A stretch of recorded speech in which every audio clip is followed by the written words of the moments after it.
Hello students, how are you? Welcome back to Deepak tutorials.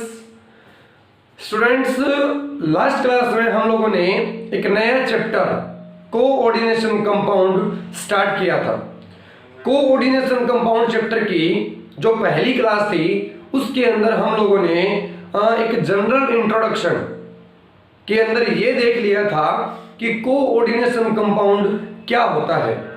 जब हम लोग किसी दो सोल्ट का मिक्सचर लेकर के उसको गर्म करते हैं, उसकी जो वेपर्स बनती है, वाष्प बनती है, उसको ठंडा कर लेते हैं और ठंडा करने के बाद जो एक नया कंपाउंड बनता है उस नए कंपाउंड को हम लोग एडिशन कंपाउंड या योगात्मक यौगिक कहते हैं। ये एडिशन कंपाउंड दो टाइप का होता है, एक डबल सोल्ट होता है और एक कोऑर्डिनेशन कंपाउंड होता है। तो क्या कोऑर्डिनेशन कंपाउंड था ये मैंने आप लोगों को बता दिया था कि ऐसा एडिशनल कंपाउंड जो अपनी सॉलिड स्टेट में तो स्टेबल है ही है, अगर हम उसका एक्वस सॉल्यूशन बनाएंगे तो भी वह अपने सेपरेट आयंस में डिसोसिएट नहीं होता है, नहीं टूटता है। उसको हम लोग क्या बोलते हैं? कोऑर्डिनेशन कंपाउंड या फिर कॉम्प्लेक्स कंपाउंड भी कहते हैं। हमको इस पूरे चैप्टर के अंदर केवल किसकी स्टडी करनी है?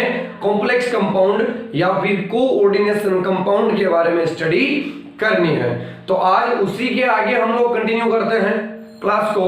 कोऑर्डिनेशन कंपाउंड के अंदर क्या क्या चीजें होती है, किन किन चीजों से मिलकर के कोऑर्डिनेशन कंपाउंड बनता है, उसके बारे में हम लोग बात करेंगे।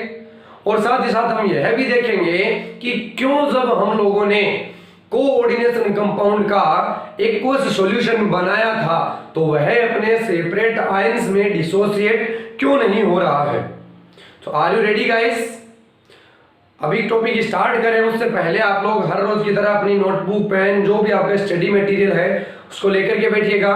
जो मैं चीजें आपको बता रहा हूं उसको नोट करते चलिएगा ताकि आपका टॉपिक भी क्लियर हो जाएगा और आपके नोट्स भी प्रिपेयर हो जाएंगे। तो चलिए स्टार्ट करते हैं हम लोग part 2 coordination compound. Previous class के जस्ट आगे कंटिन्यू। देखिए हम लोग यह बात करने वाले हैं आज कि कोऑर्डिनेशन कंपाउंड के अंदर क्या क्या चीजें होती है या किन किन चीजों से मिलकर के कोऑर्डिनेशन कंपाउंड बनता है। तो मेनली जनरली दो चीजें पाई जाती है कोऑर्डिनेशन कंपाउंड के अंदर। पहली चीज होती है आपकी मेटल। पहली चीज होती है मेटल, जिसको धातु बोल देते हैं हम लोग। और ये मेटल स्पेशली किस ब्लॉक की होगी आपके पास? डी ब्लॉक की। हर बार डी ब्लॉक की हो जरूरी नहीं है, बट 90% केसेस में कोऑर्डिनेशन कंपाउंड के अंदर आप लोगों को अगर कोई मेटल मिलेगी तो वो डी ब्लॉक की मिलेगी।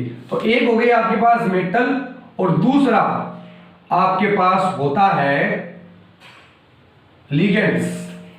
तो मेटल और लिगेंड्स, लिगेंड्स को हिंदी में भी लिगेंड ही लिखा जाता है, ध्यान रखिएगा। तो मेनली किसी भी कोऑर्डिनेशन कंपाउंड में ये दो चीजें पाई जाती है, या मैं ये बोलूं कि इन दो चीजों से मिलकर के कोऑर्डिनेशन कंपाउंड या उपसह संयोजक यौगिक बनता है। एक होती है मेटल धातु, एक होती है लिगेंड। ठीक है बात?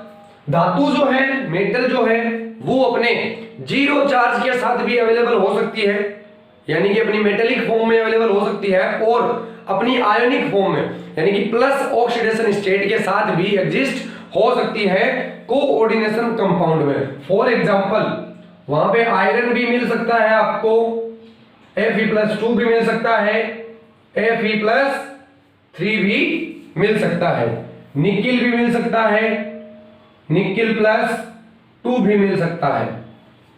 ठीक है बात? तो मेटल भी मिल सकती है, आयन भी मिल सकता है, लेकिन ये जनरली आपको मिलेंगे किस ब्लॉक के?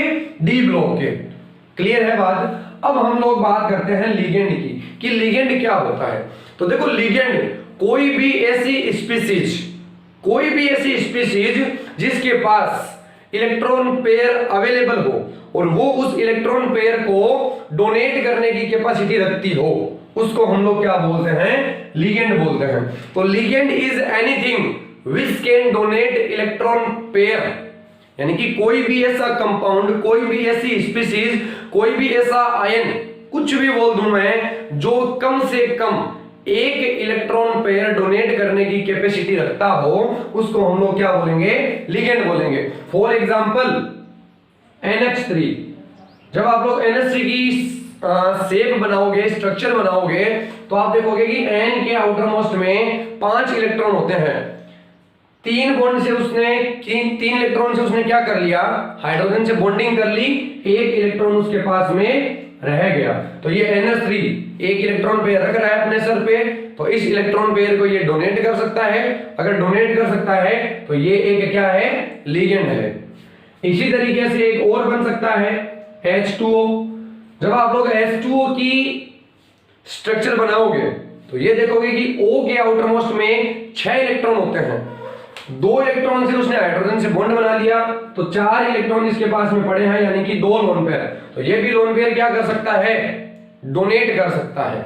उसके अलावा Cn माइनस, इस माइनस का मतलब कि ये इस लिगेंड का चार्ज है, तो Cn जिसको हम बोलते हैं साइनो, ये भी एक लिगेंड है। कैसे? आप लोग देख सकते हो स्ट्रक्चर से, C ट्रिपल बॉन्ड N, ठीक है।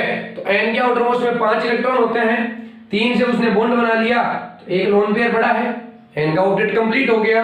C के आउटर मोस्ट में 4 इलेक्ट्रॉन होते हैं, तो 1 2 3 से उसने बॉन्ड बना लिया, 1 इलेक्ट्रॉन ये रहा, तो इसके आउटर मोस्ट में इलेक्ट्रॉन हुए 7, 2 4 6 7 इलेक्ट्रॉन चाहिए 8, तो 1 इलेक्ट्रॉन आएगा, माइनस चार्ज लाएगा, तो ये Cn माइनस, तो ये भी एक लिगेंड है। तो लिगेंड क्या होता है? कहने का मतलब समझ में आ गया? लिगेंड होता है कोई भी ऐसी स्पीशीज जो मिनिमम 1 इलेक्ट्रॉन पेयर डोनेट करने की कैपेसिटी रखती हो, उसको हम लोग लिगेंड बोलते हैं।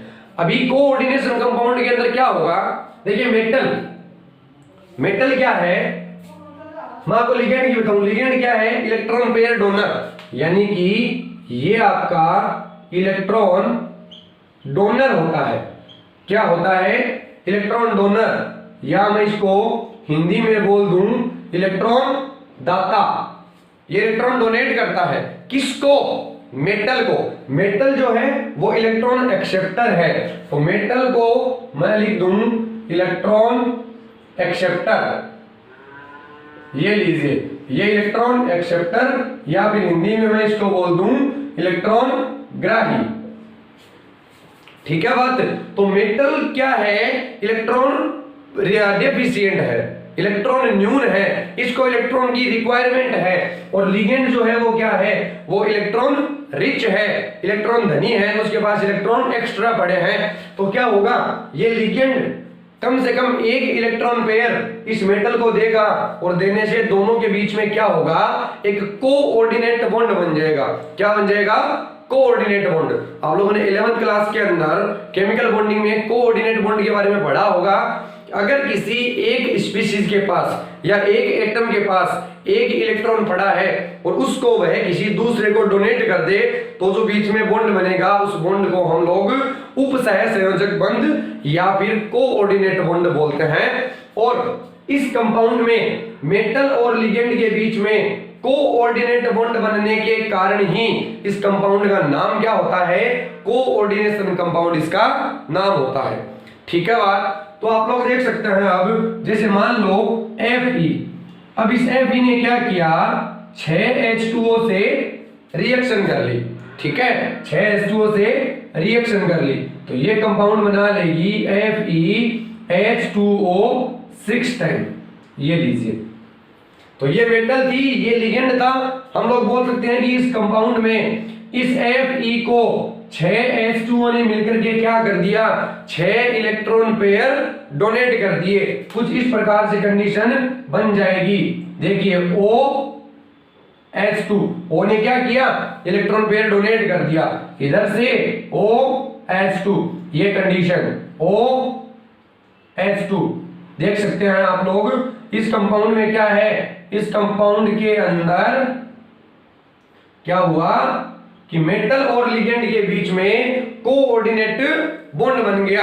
अब आप इसका एक्वस सॉल्यूशन बनाओगे तो ये बॉन्ड टूटेगा नहीं, और अगर ये बॉन्ड टूटेगा नहीं तो तो ये अपने सेपरेट आयंस में डिसोसिएट होगा नहीं। समझ में आ रही है बात?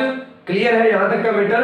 अब आप लोगों के मन में ये शंका होगी कि सर इस कोऑर्डिनेशन कंपाउंड का, इस कॉम्प्लेक्स का शेप आपने ऐसे कैसे बनाया?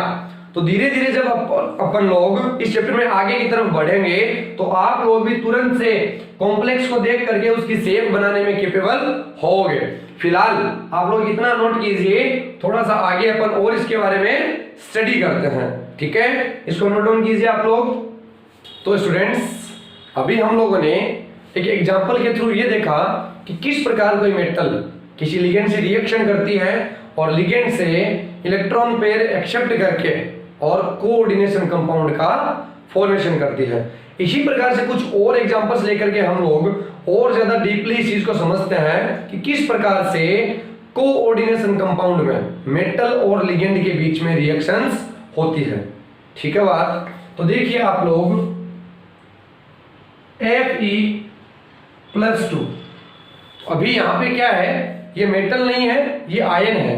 तो ये आयन जब रिएक्शन करता है 6Cn- से, तो कॉम्प्लेक्स कोऑर्डिनेशन कंपाउंड बनेगा FeCN6।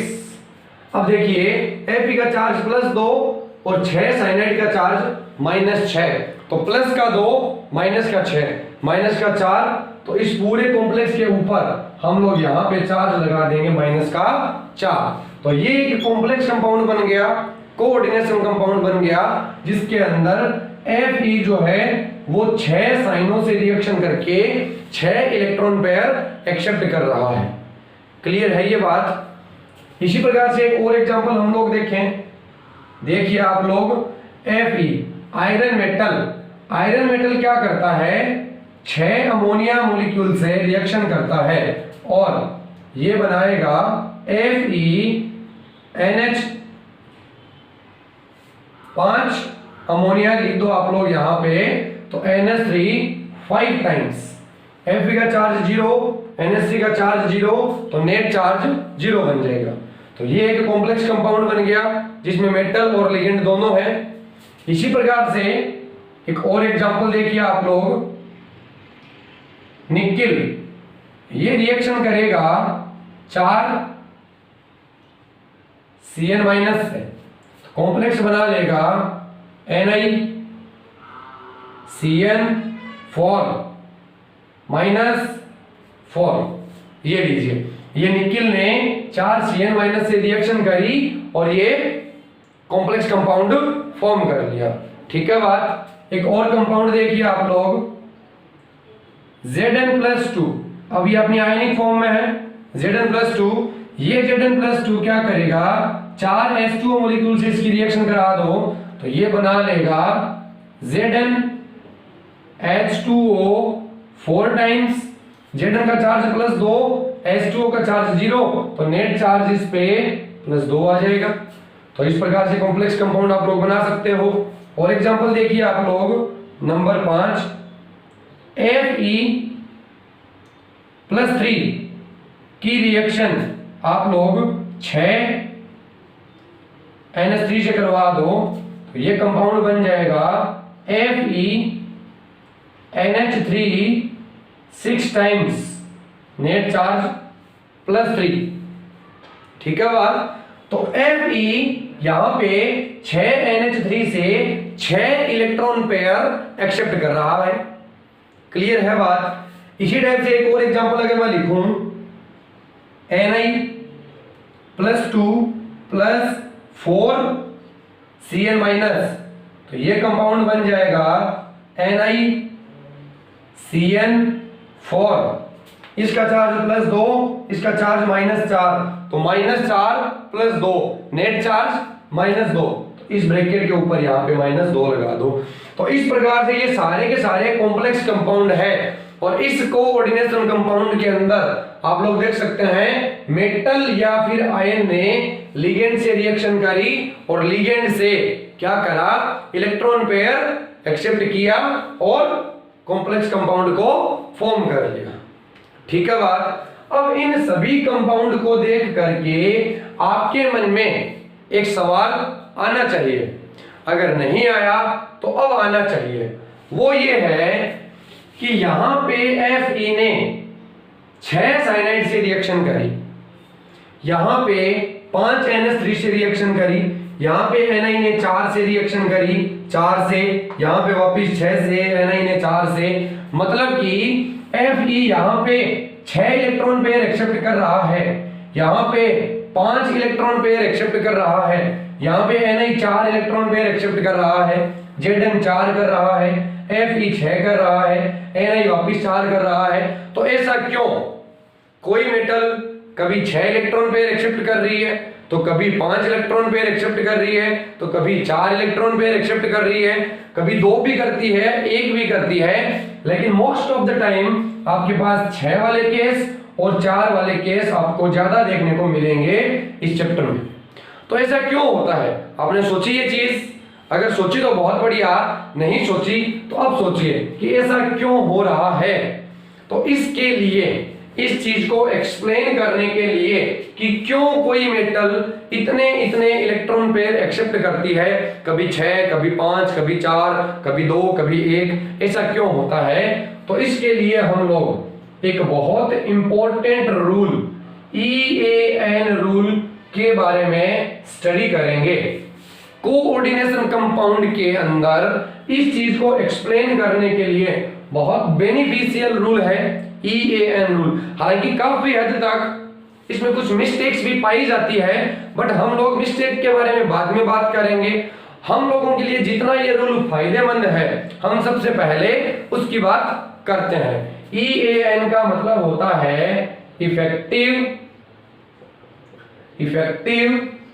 Atomic number, effective atomic number rule, effective atomic number rule, जिसको हिंदी में बोला जाता है प्रभावी परमाणु संख्या, प्रभावी परमाणु संख्या नियम। इसके लिए क्या होता है, जब आप लोग आवर्त सारणी बनाते हो, पीरियोडिक टेबल बनाते हो, तो ये आपका डी ब्लॉक है। इस डी ब्लॉक के इधर ये होता है एस ब्लॉक और इसके इधर ये होता है आपका पी ब्लॉक। ठीक है, बात समझ में आई? सॉरी स्टूडेंट्स, इस डी ब्लॉक में ये यहां पे आपका स्कैंडियम, टाइटेनियम, वेनेडियम करके ये पूरा जिंक तक पड़ा रहते हैं डी ब्लॉक। आगे जब आप चलते हो तो यहां पे एक आपको इनर्ट गैस मिलती है जिसका नाम होता है क्रिप्टॉन। क्या होता है? क्रिप्टॉन। तो हम ये कह सकते हैं EAN रूल ने ये बताया था कि ये सारे के सारे एलिमेंट्स क्रिप्टॉन बनना चाहते हैं। क्रिप्टॉन के पास कितने इलेक्ट्रॉन होते हैं? 36 इलेक्ट्रॉन होते हैं। कितने होते हैं? 36 इलेक्ट्रॉन। यानी कि ये एलिमेंट्स ये सोचते हैं कि अगर हमारे पास 36 इलेक्ट्रॉन हो गए तो हम क्या होंगे? स्टेबल हो जाएंगे। और इस स्टेबिलिटी को पाने के लिए ये एलिमेंट्स अलग अलग टाइप की रिएक्शंस करते रहते हैं और फाइनली जब इनके पास 36 इलेक्ट्रॉन हो जाएंगे तो ये क्या होंगे? स्टेबल हो जाएंगे। तो इन सब का टारगेट क्या है कि हम लोग क्या बन जाएं? क्रिप्टॉन बन जाएं। ठीक है बात? क्रिप्टॉन बनने के लिए इनको अपने पास कितने इलेक्ट्रॉन चाहिए? 36 इलेक्ट्रॉन चाहिए। चलिए अब हम लोग पहले एग्जांपल की बात करते हैं। देखिए पहले एग्जांपल में हमारे पास क्या है? Fe+2। Fe का एटॉमिक नंबर कितना होता है? 26। तो इसके पास कितने इलेक्ट्रॉन? 26 इलेक्ट्रॉन। इसकी ऑक्सीकरण अवस्था या ऑक्सीडेशन स्टेट +2 है। यहाँ पे +2 का मतलब ये 2 इलेक्ट्रॉन डोनेट करके आया है, तो 2 इलेक्ट्रॉन माइनस कर दो तो अभी इसके पास कितने इलेक्ट्रॉन बच गए? 24 इलेक्ट्रॉन बच गए। कितने इलेक्ट्रॉन? 24 इलेक्ट्रॉन। इस कॉम्प्लेक्स में देखिए आप लोग कितने CN से रिएक्शन करी? 6 से। एक लिगेंड 1 इलेक्ट्रॉन पेयर डोनेट करेगा, तो 6 लिगेंड क्या करेंगे? 6 इलेक्ट्रॉन पेयर डोनेट करेंगे। 6 इलेक्ट्रॉन पेयर का मतलब 12 इलेक्ट्रॉन। तो कितने इलेक्ट्रॉन इसको मिल गए? 12 इलेक्ट्रॉन। तो इस कॉम्प्लेक्स के अंदर Fe के पास कितने इलेक्ट्रॉन हो गए? 24 और 12 कितने इलेक्ट्रॉन हो गए? 36 इलेक्ट्रॉन। और 36 इलेक्ट्रॉन होते ही ये क्या हो गया? एकदम से स्टेबल हो गया। समझ में आई बात? सेम सिस्टम आप सभी पे अप्लाई कर सकते हो। यहाँ पे क्या है? ओनली Fe है। ऊपर वाले कंपाउंड में Fe+2 था, फेरस आयन था, लेकिन नीचे आयरन मेटल है। आयरन मेटल का मतलब इसके पास कितने इलेक्ट्रॉन है? 26 इलेक्ट्रॉन। इसके पास 26 इलेक्ट्रॉन है। एक NH3 एक इलेक्ट्रॉन पेयर देगा तो 5 NH3 5 इलेक्ट्रॉन पेयर देंगे। 5 इलेक्ट्रॉन पेयर का मतलब 10 इलेक्ट्रॉन। कितने इलेक्ट्रॉन? 10 इलेक्ट्रॉन। तो 10 इलेक्ट्रॉन इसको मिल जाएंगे। तो 26 और 10 36। इस कॉम्प्लेक्स में इसके पास कितने इलेक्ट्रॉन हो गए? 36 इलेक्ट्रॉन। ये एकदम से स्टेबल हो गया। ठीक है बात? चलिए नेक्स्ट कंपाउंड में देखिए आप लोग, निकिल। निकिल के पास कितने इलेक्ट्रॉन होते हैं? निकिल का एटॉमिक नंबर होता है 28। तो निकिल के पास इलेक्ट्रॉन है 28 प्लस 4 Cn इसके साथ लगे हुए हैं। एक Cn एक इलेक्ट्रॉन पेयर देगा तो 4 Cn 4 इलेक्ट्रॉन पेयर देगा। 4 इलेक्ट्रॉन पेयर का मतलब 8 इलेक्ट्रॉन। तो 28 और 8 36। तो इस कॉम्प्लेक्स में मेटल के पास कितने इलेक्ट्रॉन हो गए? 36 इलेक्ट्रॉन। तो कहने का मतलब जो स्टोरी है समझ में आ रही है। EAN rule, effective atomic number या प्रभावी परमाणु संख्या, हमको यह बताती है कि ये जो मेटल है ये अपने आउटर मोस्ट में टोटल 36 इलेक्ट्रॉन, आउटर मोस्ट नहीं बोलेंगे, ये अपने पास 36 इलेक्ट्रॉन पाना चाहती है। हालांकि एक बात का ध्यान रखना कि सभी की सभी मेटल स्कैंडियम से लेकर के जिंक तक जो है वो क्रिप्टॉन बनना चाहती है। इसके नीचे वाली जो होती है इट्रियम से लेकर के कैडमियम तक वो क्रिप्टॉन नहीं बनेगी, वो क्या बनेगी? जिनोन बनेगी। तो उसको आप लोगों को जिनोन बनवाना है। उसके पास आपको 54 इलेक्ट्रॉन दिलवाने हैं। सभी के पास 36 मत दिलवा देना। ठीक है बात? चलिए नेक्स्ट कंपाउंड में हम लोग देखते हैं Zn+2। तो जिंक के पास खुद के इलेक्ट्रॉन कितने होते हैं? 30 प्लस 2 का मतलब 2 इलेक्ट्रॉन डोनेट कर दिए। तो 30 में से 2 गए, कितने बच गए? 28 इलेक्ट्रॉन प्लस 4 H2O। एक H2O एक इलेक्ट्रॉन पेयर देगा तो 4 H2O का मतलब 4 इलेक्ट्रॉन पेयर। 4 इलेक्ट्रॉन पेयर का मतलब 8 इलेक्ट्रॉन, और 8 इलेक्ट्रॉन इसको मिल जाएंगे। तो 28 और 8 36। तो इस कॉम्प्लेक्स में इसके पास कितने इलेक्ट्रॉन हो गए? 36 इलेक्ट्रॉन। तो EAN रूल क्या है और कैसे आपके लिए ये यूजफुल है कोऑर्डिनेशन कंपाउंड में? क्लियर है बात? अभी मैंने थोड़ी देर पहले आपको ये बात बताई थी कि EAN रूल सभी जगह पे अप्लाई नहीं होता है, तो इसमें कुछ कमियां भी है, बट फिर भी ये आप लोगों के लिए बहुत बहुत बहुत ज्यादा बेनिफिशियल है। इसने आपको कोऑर्डिनेशन केमिस्ट्री से इंट्रोड्यूस करवा दिया। इसने आपको ये बता दिया कि कब कोई मेटल कितने लिगेंड के साथ रिएक्शन करेगी।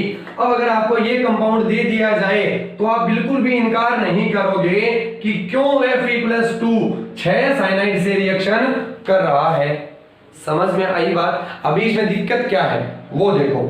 अब देखो यहाँ पे Fe+3 में है, Fe के पास खुद के इलेक्ट्रॉन 26 प्लस 3 का मतलब 23 इलेक्ट्रॉन। तो इसके पास इलेक्ट्रॉन है 23 प्लस कितने लिगेंड से रिएक्शन कर रहा है?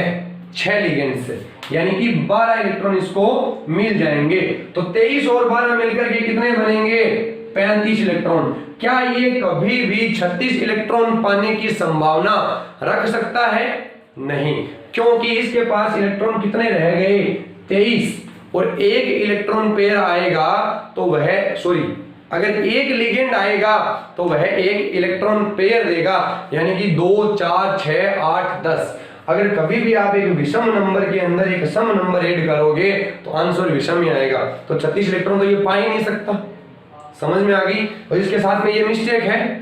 इसके अलावा भी कई बार और ज्यादा मिस्टेक्स हम लोगों को देखने को मिलती है। जैसे हम लोग लास्ट एग्जांपल की बात करते हैं। देखिए Ni+2, Ni के पास इलेक्ट्रॉन कितने होते हैं?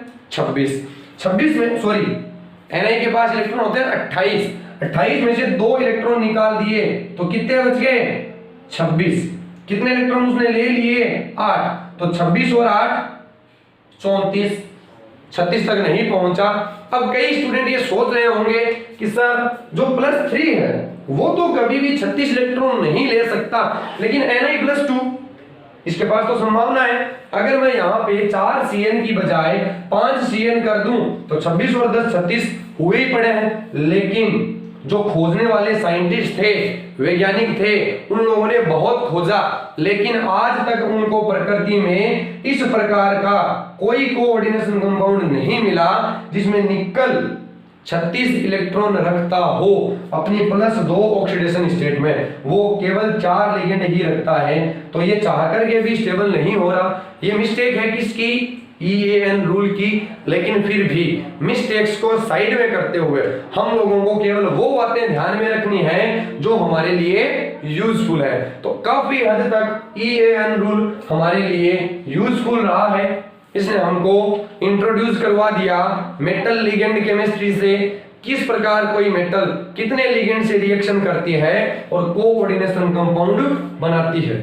ठीक है बात। अभी हम लोग यहाँ पर एक चर्चा और करेंगे, ठीक है, उसको बोलते हैं coordination number. Coordination number, coordination number को हिंदी में बोला जाता है उपसह संयोजन संख्या। उपसह संयोजन संख्या, उपसह संयोजन संख्या, जिसको हिंदी में समन्वयक संख्या भी कहते हैं। हिंदी में समन्वयक संख्या भी कहते हैं। अगर कोई आपसे ये वाला कॉम्प्लेक्स दे दे और पूछे कि इस कॉम्प्लेक्स के अंदर आयरन का इफेक्टिव एटॉमिक नंबर कितना है या प्रभावी परमाणु संख्या कितनी है, तो आप लोग बता सकते हो कि Fe के पास 26 इलेक्ट्रॉन है, 5 यानी कि 10 इलेक्ट्रॉन इसको मिल गए, तो 26 और 10 36। इसका प्रभावी परमाणु संख्या कितनी है? 36। अगर आपको ये पूछे कि इस कॉम्प्लेक्स में Ni का कोऑर्डिनेशन नंबर कितना है, तो आपको केवल एक बात ध्यान में रखनी है कि किसी भी कोऑर्डिनेशन कंपाउंड के अंदर कोई मेटल किसी लिगेंड से कितने इलेक्ट्रॉन पेयर एक्सेप्ट कर रहा है वो उसका कोऑर्डिनेशन नंबर होता है। जैसे यहाँ पे Fe कितने इलेक्ट्रॉन पेयर एक्सेप्ट कर रहा है? 6, तो इसका कोऑर्डिनेशन नंबर 6। यहाँ पे कोऑर्डिनेशन नंबर 5, यहाँ पे 4, यहाँ पे 4, यहाँ पे 6, यहाँ पे 4। समझ में आ गई बात? अभी कई स्टूडेंट ये चीज सोचेंगे कि मेटल के साथ जितने लिगेंड जुड़े रहते हैं वो उसका कोऑर्डिनेशन नंबर है, लेकिन ऐसा नहीं होता। मैंने आपको लैंग्वेज बताई थी, किसी भी कोऑर्डिनेशन कंपाउंड में कोई मेटल किसी लिगेंड से कितने इलेक्ट्रॉन पेयर एक्सेप्ट कर रही है वो उसका कोऑर्डिनेशन नंबर होता है, ना कि वो कितने लिगेंड से जुड़ी है वो कोऑर्डिनेशन नंबर होता है। देखिए यहाँ पे तो क्या है कि ये सारे के सारे लिगेंड जो मैंने जोड़े हैं, ये सारे के सारे लिगेंड जो है ये मोनोडेंटेड है। मोनोडेंटेड का मतलब एक दंतुक या मोनोडेंटेड का मतलब ये होता है कि वो लिगेंड जो केवल एक इलेक्ट्रॉन पेयर डोनेट कर सकता है। तो ये सारे के सारे एक इलेक्ट्रॉन पेयर डोनेट कर सकते हैं। कई लिगेंड बाइडेंटेड भी होते हैं, द्विदंतुक। तो द्विदंतुक का मतलब एक लिगेंड 2 इलेक्ट्रॉन पेयर डोनेट करेगा। तो मान लो ये लिगेंड अगर बाइडेंटेड होता तो 6 लिगेंड का मतलब ये कितने इलेक्ट्रॉन पेयर डोनेट करता? 12। तो उस कंडीशन में इसका कोऑर्डिनेशन नंबर 12 हो जाता।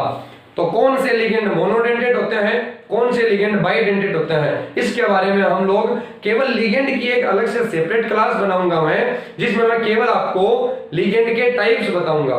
फिलहाल आप लोग ये ध्यान रखिए कि किस प्रकार कोई मेटल या आयन लिगेंड से रिएक्शन करते हैं और कोऑर्डिनेशन कंपाउंड को बनाते हैं, और उस कोऑर्डिनेशन कंपाउंड के अंदर किस प्रकार हम लोग अपना EAN रूल अप्लाई करते हैं। समझ में आई बात? इस चीज को आप लोग नोट कीजिए। अभी थोड़ी बहुत बातें हम लोग इसके ऊपर और करेंगे, तो इसको एक बार आप लोग नोट डाउन कर लीजिए। तो स्टूडेंट्स, अभी हम लोगों ने फाइनली, आई होप सभी को पता चल गया होगा आपको कि क्या कोऑर्डिनेशन कंपाउंड होता है, के से कोई मेटल या आयन लिगेंड से रिएक्शन करके लिगेंड से इलेक्ट्रॉन पेयर एक्सेप्ट करती है और कोऑर्डिनेशन कंपाउंड को फॉर्म करती है। ठीक है बात। अभी हम लोग ये देखते हैं कि जो कोऑर्डिनेशन कंपाउंड बन गया वो कितने टाइप का होता है, यानी कि टाइप्स ऑफ कोऑर्डिनेशन कंपाउंड। ठीक है, तो अभी हम लोग इसी बारे में बात करेंगे, टाइप्स ऑफ कोऑर्डिनेशन कंपाउंड। ठीक है, ये हमारा next topic, types of coordination compound, यानी कि उपसह संयोजक यौगिकों के प्रकार। ये इसकी हिंदी मीनिंग, उपसह संयोजन यौगिकों के प्रकार। देखिए ज्यादा इसमें कोई टाइप पाइप नहीं होते, केवल 2 टाइप के होते हैं कोऑर्डिनेशन कंपाउंड, और आप लोगों को देखते ही पता चल जाएगा कि दोनों टाइप में से कौन सा टाइप है ये। ठीक है, देखिए मैं ये बोलूं आपको, ये अपना कोई कोऑर्डिनेशन कंपाउंड जिसमें ये मेटल M, मेटल को मैंने दिखा दिया किस से, M से। यहां पे मैंने एक लिगेंड जोड़ा X 6 बार, ये लीजिए, ये एक कोऑर्डिनेशन कंपाउंड बन गया। ये एक टाइप का कोऑर्डिनेशन कंपाउंड जिसमें मेटल ने X लिगेंड से 6 इलेक्ट्रॉन पेयर एक्सेप्ट किए हैं। आपका सबसे पहला काम यह है कि आप कॉम्प्लेक्स को देख करके उसको पहचानना सीखो, इसमें मतलब क्या है। तो ये मेटल है M जो लिगेंड X से 6 इलेक्ट्रॉन पेयर क्या कर रही है, एक्सेप्ट कर रही है। ठीक है, बात समझ में आ गई। अभी मैं बात ये बोलूं कि अगर इस मेटल को 6 इलेक्ट्रॉन पेयर ही एक्सेप्ट करने हैं, समझ में आ रही है बात। अगर इस मेटल को 6 इलेक्ट्रॉन पेयर एक्सेप्ट करने हैं तो क्या जरूरी है कि ये 6 बार X से ही रिएक्शन करे। मैं ये बोल दूं कि ये 3 इलेक्ट्रॉन पेयर तो X से एक्सेप्ट कर ले और 3 इलेक्ट्रॉन पेयर Y से एक्सेप्ट कर ले। समझ में आई बात। कहने का मतलब कि एक कॉम्प्लेक्स तो ऐसा है जिसमें मेटल के साथ जुड़ने वाले लिगेंड सेम है, सारे के सारे सेम टाइप के लिगेंड जुड़े हैं, और दूसरे कॉम्प्लेक्स में आपके पास मेटल के साथ जुड़ने वाले लिगेंड अलग अलग टाइप के हैं। तो इन दोनों बेसिस पे, मेटल के साथ जुड़ने वाले लिगेंड के बेसिस पे जो कोऑर्डिनेशन कंपाउंड होता है वो कितने टाइप का होता है स्टूडेंट्स? 2 टाइप का होता है। कितने टाइप का? 2 टाइप का। अगर किसी मेटल के साथ जुड़ने वाले लिगेंड सारे के सारे सेम हुए तो उस कंपाउंड को बोला जाएगा होमोलैप्टिक कॉम्प्लेक्स। होमोलैप्टिक कॉम्प्लेक्स, और इसका हिंदी में भी नाम ये ही लिखा जाता है कि हम इसको होमोलैप्टिक संकुल कहेंगे। क्या कहेंगे? होमोलैप्टिक संकुल कहेंगे। ठीक है, इसके बारे में बात करें, अगर किसी मेटल के साथ जुड़ने वाले लिगेंड अलग अलग टाइप के हुए तो इसको हम लोग क्या बोल देंगे? हेटेरोलैप्टिक कॉम्प्लेक्स। हेटेरोलैप्टिक कॉम्प्लेक्स, जिसका हिंदी में भी नाम ये ही लिखा जाएगा हेटेरोलैप्टिक संकुल। ये लीजिए, तो दोनों क्या होते हैं, आई होप समझ में आ गया होगा आपको। अगर किसी उपसह संयोजन यौगिक में जुड़ने वाले लिगेंड एक प्रकार के हैं, सेम हैं, तो वो होमोलैप्टिक कॉम्प्लेक्स है।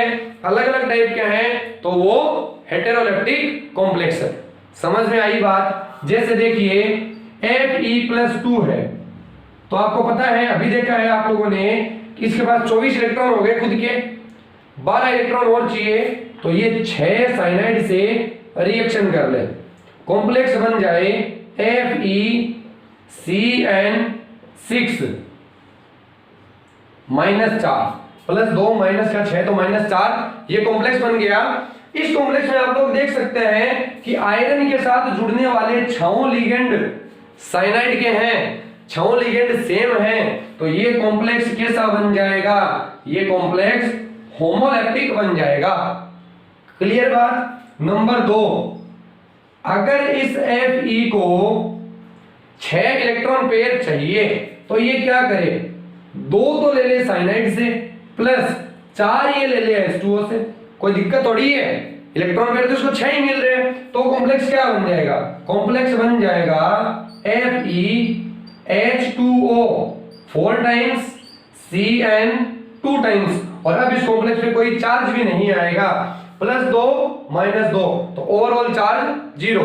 तो इस कॉम्प्लेक्स में 4 तो जुड़े हैं H2O, 2 जुड़े हैं साइनो, तो इस कॉम्प्लेक्स को हम लोग बोल देंगे हेटेरोलेप्टिक कॉम्प्लेक्स।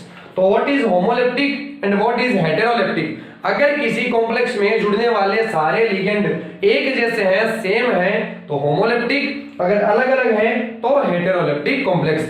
अभी जो मैंने आपको पहले एग्जांपल्स दिए थे वो सारे के सारे एग्जांपल्स होमोलेप्टिक कॉम्प्लेक्स के थे। हेटेरोलेप्टिक के अंदर ये वाला एग्जांपल आप लोग नोट कर सकते हैं। ठीक है बात, इसको आप लोग नोट डाउन कर लीजिए। अभी एक छोटी सी चीज और है जो मेरे को आपको बतानी है, फिर इस क्लास को हम लोग एंड कर देंगे, समाप्त कर देंगे। इस चीज को आप लोग नोट कर लीजिए। तो स्टूडेंट्स, अभी हम लोगों ने जो कोऑर्डिनेशन कंपाउंड था उसके दोनों type, homoleptic complex and heteroleptic complex के बारे में पढ़ लिया।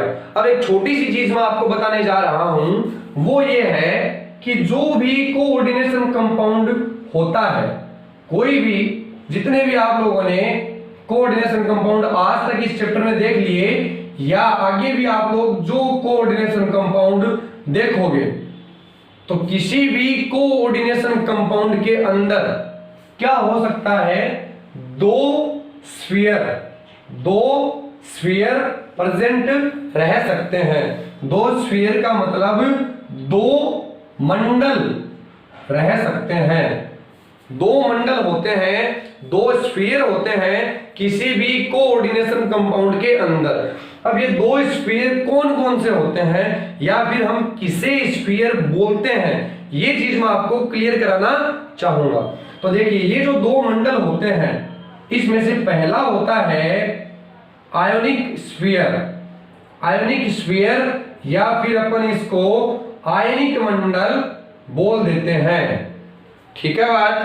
दूसरा होता है कोऑर्डिनेशन स्फीयर। तो पहला आयनिक स्फीयर, आयनिक मंडल, दूसरा कोऑर्डिनेशन स्फीयर या फिर उप समन्वयक मंडल। इसको हिंदी में अपन समन्वयक मंडल नाम भी दे सकते हैं। तो ये 2 मंडल होते हैं, आयनिक मंडल, समन्वयक मंडल, आयनिक स्फीयर, कोऑर्डिनेशन स्फीयर। ठीक है बात। कोऑर्डिनेशन स्फीयर जो होता है ये 2 चीजों से मिलकर के बनता है, ये 2 चीजों से मिलकर के बनता है। वो दोनों चीजें कौन सी है जिसके बारे में अभी हम लोग बात कर रहे थे, एक तो मेटल और एक लिगेंड। मेटल और लिगेंड, कोई भी कोऑर्डिनेशन कंपाउंड बनता है तो मेटल जो होती है वो लिगेंड से रिएक्शन करती है और कोऑर्डिनेशन कंपाउंड बनाती है, लेकिन वो कोऑर्डिनेशन कंपाउंड का ओनली कोऑर्डिनेशन स्फीयर ही बनाती है, आयनिक स्फीयर नहीं बनाती है। अब ये आयनिक स्फीयर क्या होता है इसके बारे में जानिए आप लोग।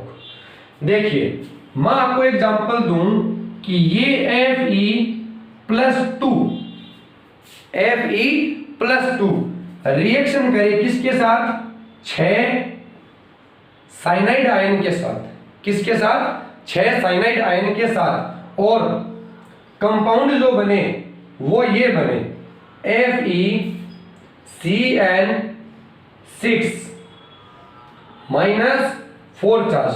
तो देखिए, मेटल और लिगेंड ने मिलकर के ये वाला जो स्फीयर बनाया है, इस स्फीयर को हम लोग बोलेंगे कोऑर्डिनेशन स्फीयर। ये इतना तो क्लियर है आपको, यानी कि कोऑर्डिनेशन स्फीयर, समन्वयक मंडल हमेशा आपको बड़े ब्रैकेट के अंदर मिलेगा, बड़े ब्रैकेट के अंदर मिलेगा। इस बड़े ब्रैकेट के जस्ट अंदर जो चीज होगी, जो होगा उसको हम बोलेंगे मेटल, और इसके बाद में आगे जो भी चीजें आएगी उसको हम लोग बोल देंगे लिगेंड। ठीक है बात। अब आप लोग ये देखिए कई बार कोऑर्डिनेशन स्फीयर पे कोई चार्ज नहीं होता, लेकिन कई बार कोऑर्डिनेशन स्फीयर या समन्वयक मंडल पे कोई ना कोई चार्ज रहता है। इस चार्ज को न्यूट्रल करने के लिए इसके बाहर कोई आयन लगा दिया जाता है। जैसे आप लोग देखिए, इस कॉम्प्लेक्स में कितना चार्ज है, -4, तो -4 को बैलेंस कौन करेगा, +4। तो इस +4 के लिए मैं यहां पे 4 पोटेशियम लगा सकता हूं, मैं 2 मैग्नीशियम लगा सकता हूं, मैं 4 सोडियम लगा सकता हूं। तो ये क्या है, ये अपना आयनिक स्फीयर है। क्यों आयनिक स्फीयर, क्योंकि ये कोऑर्डिनेशन स्फीयर के चार्ज को बैलेंस कर रहा है, उसके आयन को बैलेंस कर रहा है। इस K4 का मतलब हम समझ रहे हैं। अगर यहाँ पे 4 पोटेशियम है, मतलब इसका +4 चार्ज है और इसका +4 चार्ज है, मतलब कॉम्प्लेक्स का चार्ज -4 है। ठीक है, बात समझ में आ गई। तो इस बड़े ब्रैकेट के बाहर आपको जो भी स्फीयर देखने को मिले वो स्फीयर आयनिक स्फीयर होगा। इसका बहुत बड़ा रोल है कहां पे, जब हम किसी भी कोऑर्डिनेशन कंपाउंड का IUPAC नाम लिखेंगे, उस IUPAC नाम के अंदर हम लोगों को इसकी बहुत ज्यादा जरूरत पड़ेगी। ठीक है, एक चीज और देखिए आप लोग, जैसे मैं आपको एक कॉम्प्लेक्स दूं FeH2O 6 टाइम और बाहर मैंने लगा दिया Cl2, तो अब आप लोग खुद से सोच सकते हैं कि इसमें दोनों स्फीयर है कि नहीं है। तो आपका आंसर यही आएगा कि यस सर, इसमें दोनों स्फीयर है। ये जो बड़े ब्रैकेट के अंदर है ये तो आपका कोऑर्डिनेशन स्फीयर है, और जो ब्रैकेट के बाहर है ये आपका आयोनिक स्फीयर है। आयोनिक स्फीयर क्यों लगता है, कोऑर्डिनेशन स्फीयर के चार्ज को बैलेंस करने के लिए। तो आयनिक स्फीयर में क्या लगा है, 2 Cl लगे हैं। एक Cl का चार्ज -1, मतलब 2 Cl का चार्ज -2। अगर बाहर -2 चार्ज लगा है, मतलब कोऑर्डिनेशन स्फीयर का चार्ज +2 है। ये +2 आया कैसे, तो आप लोग देख सकते हैं H2O का चार्ज तो 0 होता है, यानी कि Fe ने जब 6H2O से रिएक्शन करी तो इस Fe का चार्ज +2 था, यानी कि इस कॉम्प्लेक्स में जो आयरन है वो आयरन मेटल नहीं है, वो फेरस आयन है, Fe+2 है। समझ में आ गई बात। तो इस प्रकार से हम लोग ये चीज समझते हैं कि किसी भी कोऑर्डिनेशन कंपाउंड के अंदर 2 स्फीयर होते हैं, आयनिक स्फीयर, कोऑर्डिनेशन स्फीयर। आयनिक स्फीयर तभी आएगा जब कोऑर्डिनेशन स्फीयर पे कोई ना कोई चार्ज होगा। अगर कोऑर्डिनेशन स्फीयर पे कोई चार्ज ही नहीं है तो उस चार्ज को बैलेंस करने के लिए कोई भी आयनिक स्फीयर कभी नहीं आएगा। एक बात और ध्यान दे लीजिए आप लोग, छोटी सी, इस आयनिक स्फीयर को 2 कैटेगरी में बांटते हैं। एक होता है केटायन, एक होता है एनायन। केटायन यानी कि धनात्मक चार्ज वाला, पॉजिटिव चार्ज वाला, एनायन मतलब निगेटिव चार्ज वाला। तो ये तो आपको पता ही होगा कि यहाँ पे जो कोऑर्डिनेशन स्फीयर में आयनिक स्फीयर है वो केटायनिक है। वो कैसा है, केटायनिक है, क्योंकि उस पे पॉजिटिव चार्ज है, और यहाँ पे निगेटिव चार्ज है तो ये एनायनिक है। इतना भी आप लोगों को पता है कि अगर समन्वयक मंडल पे यानी कि कोऑर्डिनेशन स्फीयर पे निगेटिव चार्ज आएगा तो उसको बैलेंस करने के लिए पॉजिटिव आयन लगाएंगे, यानी कि केटायनिक आयनिक स्फीयर लगाएंगे। और अगर समन्वयक मंडल पे, कोऑर्डिनेशन स्फीयर पे प्लस चार्ज आएगा तो उसको बैलेंस करने के लिए माइनस आयन लगाएंगे, यानी कि एनायनिक मंडल लगाएंगे। समझ में आ गई बात। यहां तक अगर किसी भी स्टूडेंट को कोई भी डाउट आता है तो कमेंट सेक्शन में अपना डाउट लिखिएगा, आप लोगों को श्योरली उसका आंसर मिलेगा। बट आई होप ये डाउटेबल क्लास नहीं होनी चाहिए आप लोगों के सामने। जितनी चीज थी सारी की सारी मैंने आपको इजी लैंग्वेज में एक्सप्लेन करी है, तो किसी स्टूडेंट को कोई भी डाउट नहीं होना चाहिए।